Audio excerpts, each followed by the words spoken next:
Our first Bible reading is taken from the book of Exodus chapter 14, verse 10 to 16. Let's hear the word of the Lord. As Pharaoh approached, the Israelites looked up, and there were the Egyptians marching after them. They were terrified and cried out to the Lord. They said to Moses, "Was it because there were no graves in Egypt that you brought us to the desert to die?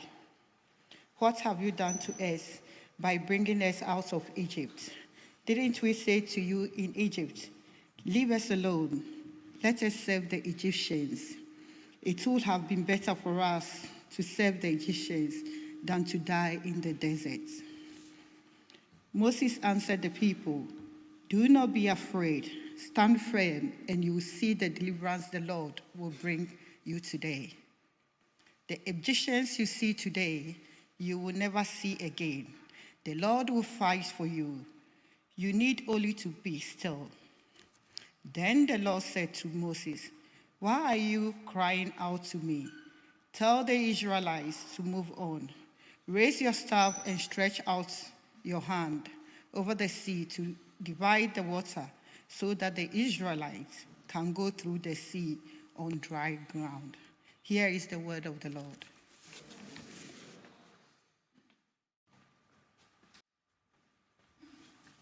So we continue with Exodus from verse 29.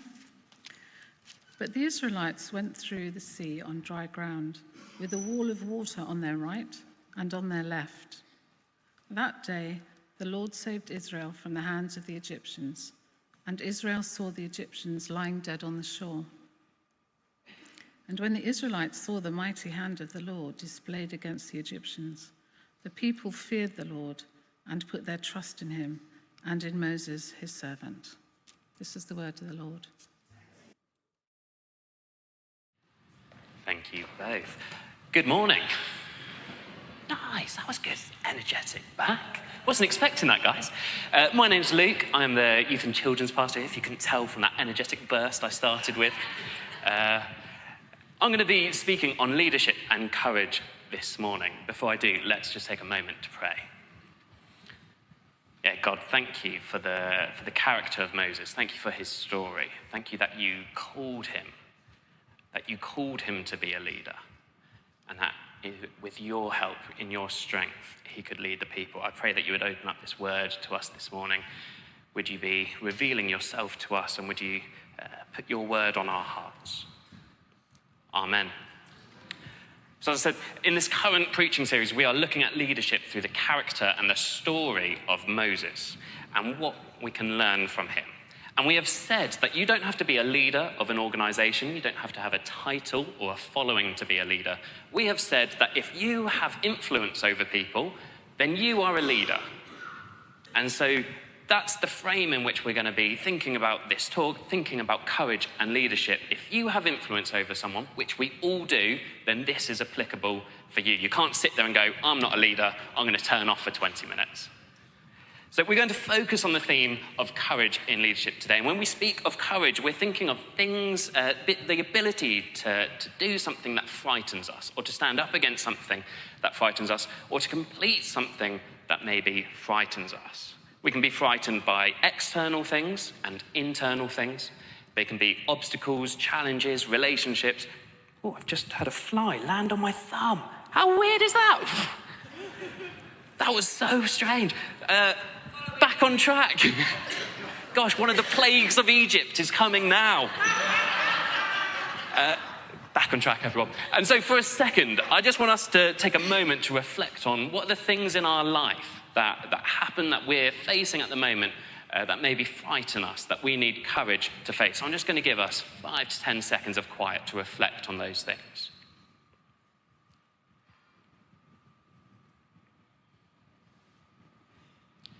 And as we continue to talk about courage today, I want you to frame courage in relation to those things that you just thought about, the areas in your life where you would like to see courage, the areas in your life where you would like to see change. When I was in sixth form, I joined as an external, so didn't really know that many people. It was actually quite a difficult time for me, but Football got me through it, as it did most of my youth, and I was part of the football team, and we had this game one day, and I was named vice captain, and the captain wasn't there, so suddenly I was captain over a bunch of guys who I didn't really know. And then the next day, we had a PE lesson, and we were talking about leadership, and the teacher was trying to get some characteristics of leadership out of us, what makes a good leader.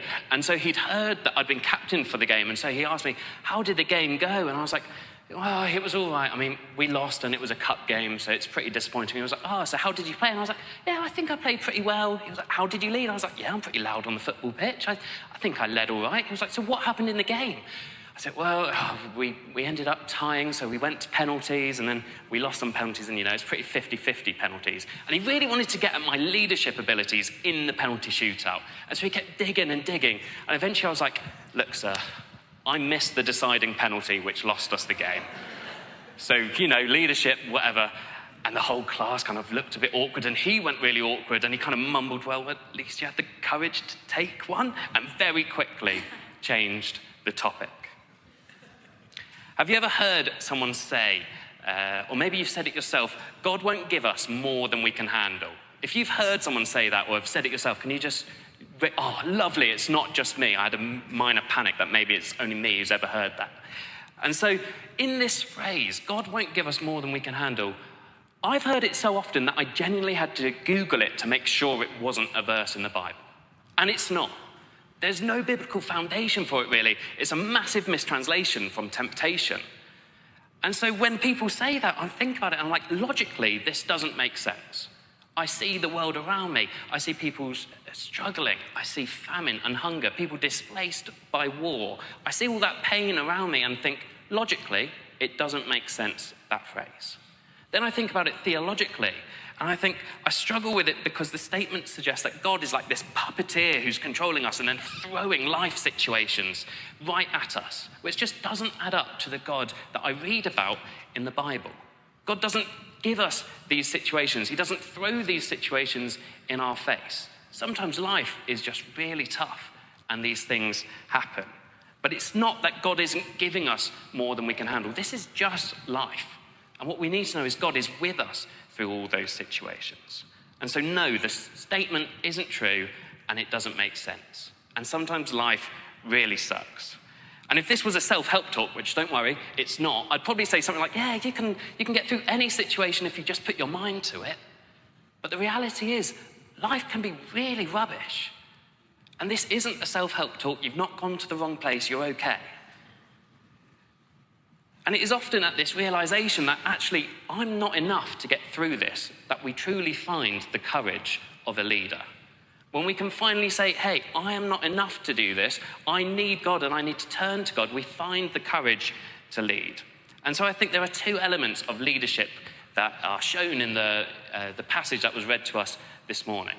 And it is this vertical courage where we put our trust in God, where we have the courage to trust God in our circumstances. And then out of that place, we have this horizontal effect onto other people where we can then encourage others to get through these situations and to get through life. It can often fall to leaders to lift up the people that are around us.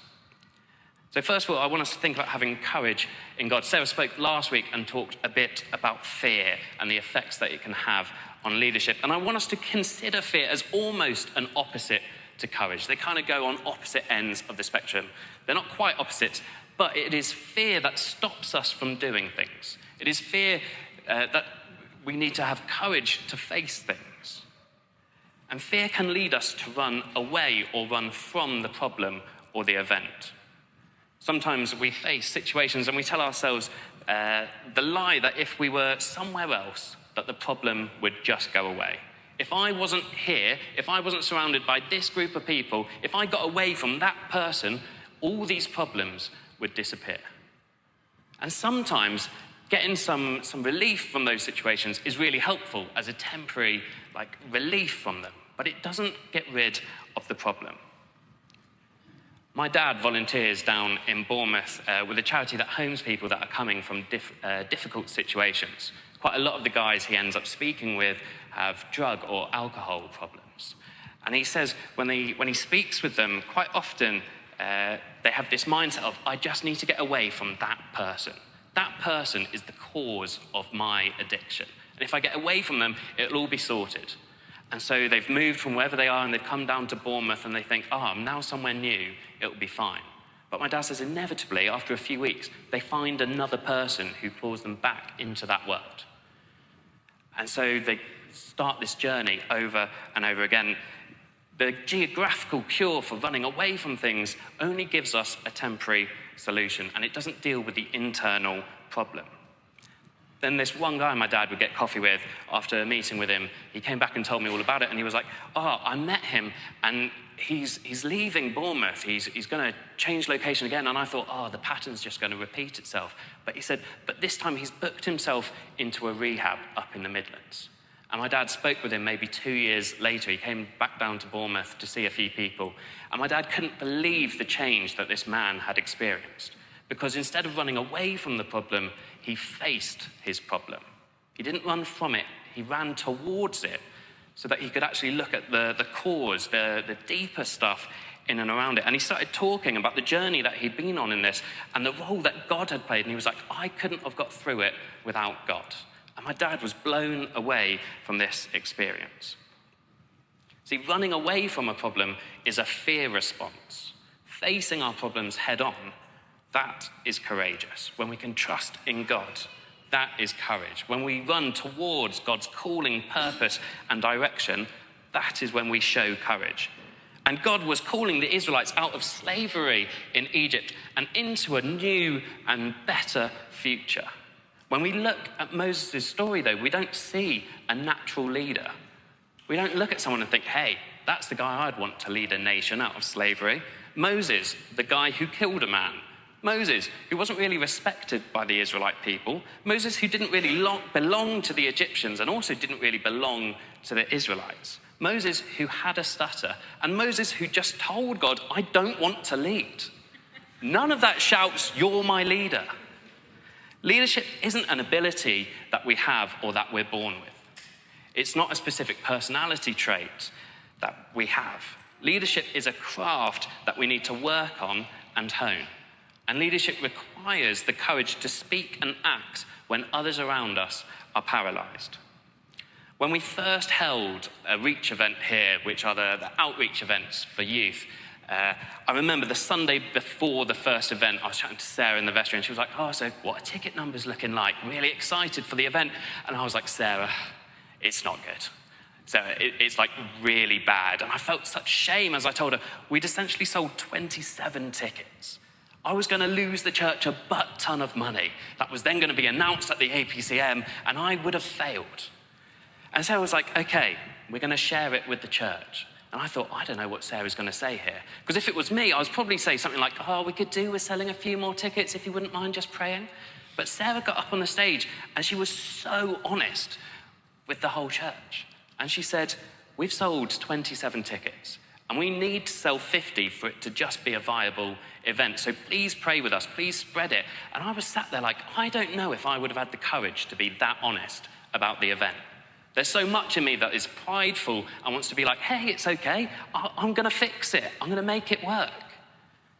5 days later, we had over 80 people at our first Reach event, and the event went really well. And it's now grown into an event where we get like 150 young people in this building hearing about the gospel, hearing about the good news of Jesus. And it wasn't because I managed to get more kids to sign up. Yeah, I had to work really hard and go into the schools, but it was because we could be honest, because Sarah stood here and was like, we need God to act here, because we're not doing it on our own. It is when we have the courage as leaders to trust God that he can act and that we become courageous leaders. And Moses did this for the Israelites too. When they are standing in absolute fear with the Egyptian army behind them and the sea in front of them, Moses has the courage to speak. Could we get the image up on the screen, please, guys? Thank you. He answers the people and he says to them, do not be afraid. Stand firm and you will see the deliverance the Lord will bring today. The Egyptians you see before you, you will never see again. The Lord will fight for you. You only need to stand still. And Moses has the courage to speak and act when others are completely paralyzed by fear. Moses has the courage to trust in God, and from that place he can then encourage those around him. And Moses shows this courage by standing in the gap between the current reality that the Israelites were in, Egyptian army behind them, the sea in front of them. Moses then stands in the gap in the role of leader to take them towards the desired future. And I want us to think about this idea of leadership and courage in leadership as this idea of standing in the gap, in this holding space between the current reality where things aren't as we want and into the desired future, the land of milk and honey, the promised land. The Red Sea was probably a bit bigger than that, but you know. Isn't AI great, guys? Unbelievable. I think that's good with the image. The Israelites are in this place of fear in their current reality, and we read about it in verses 11 and 12. And in those verses, we read, the people are like, did you only bring us out of Egypt because there weren't enough graves there? They'd already forgotten the 10 plagues that got them out of slavery. They'd already gone back into that mindset of fear.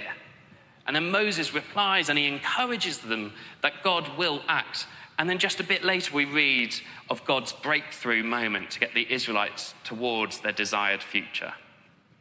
And as leaders, we also need to show the courage to stand in the gap like Moses did, between the current reality and the desired future. And this can happen in small things, not just big things. You don't need to be needing to cross a big sea to show leadership and stand in the gap. A really small example, the other week I was out shopping and I saw a teacher from one of the local high schools. I thought, oh, maybe I'd go and say hi. And then before I could, her kid that she was with was having an absolute meltdown. I mean, like stamping feet, ugly tears, screaming and shouting. And I felt such secondhand embarrassment. I just kind of went and hid a bit. I was like, she does not need to see me right now. And there was this moment where I thought she was going to shout back at the kid and be like, oh, I've had it. We just want to get the shopping done. This shouldn't be this hard a job. But she didn't. She took this deep breath and she ended up sitting on the dirty floor of a shop. And she sat next to her kid and she took on all the judgment from everyone else. She took on all the emotions the kid was letting out. And she managed to bring the kid into a place where they were calm enough to actually talk about what they were feeling. The current reality was this kid having a meltdown, snotty nose, it was bad.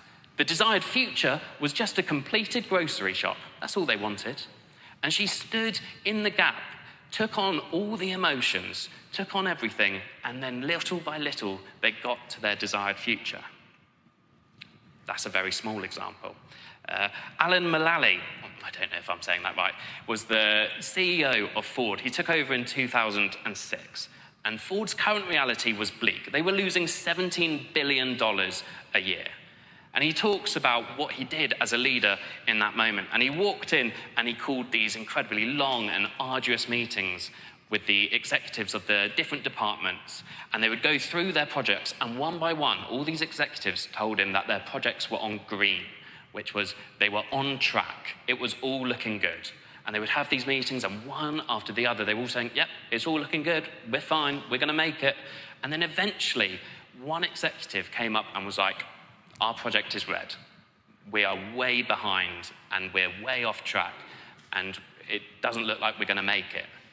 And instead of firing him on the spot, instead of shouting and screaming, Alan talks about this moment where he just sat there and clapped. And he said, well done.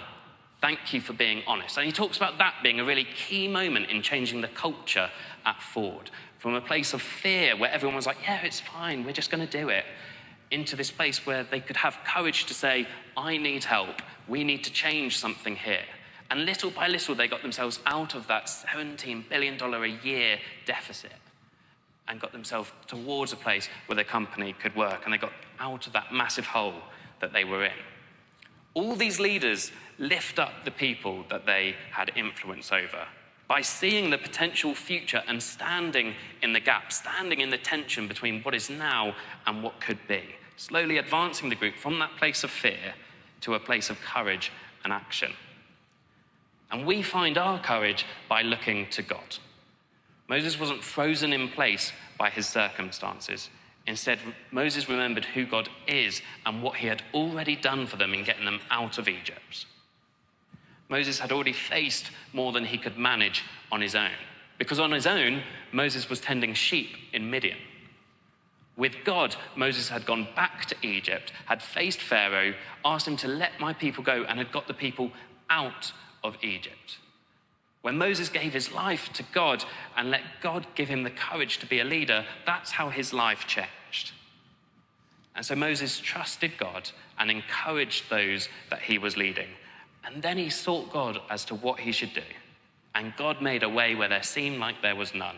And he led the Israelites through the parted sea and towards the promised land. And so I want us to go back to those things that we thought of earlier, those things where we want to see a better future, the things that we need courage to face in our lives. And as we reflect on those things, I'm just going to pray for us as we close. Can I invite the band to come up, please? Can I encourage you to have your hands open, maybe close your eyes, just as an open posture to God. God, would you give us the courage to go on a journey?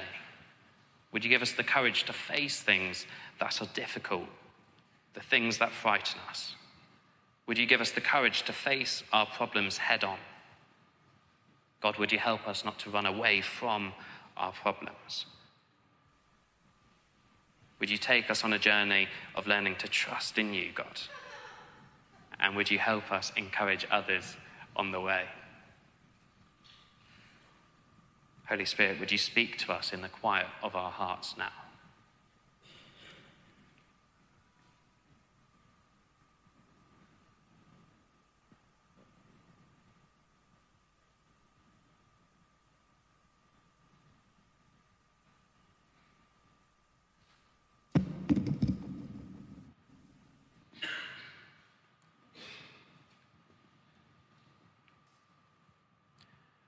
We're going to move into a time of sung worship. So if you're able, can I ask you to stand?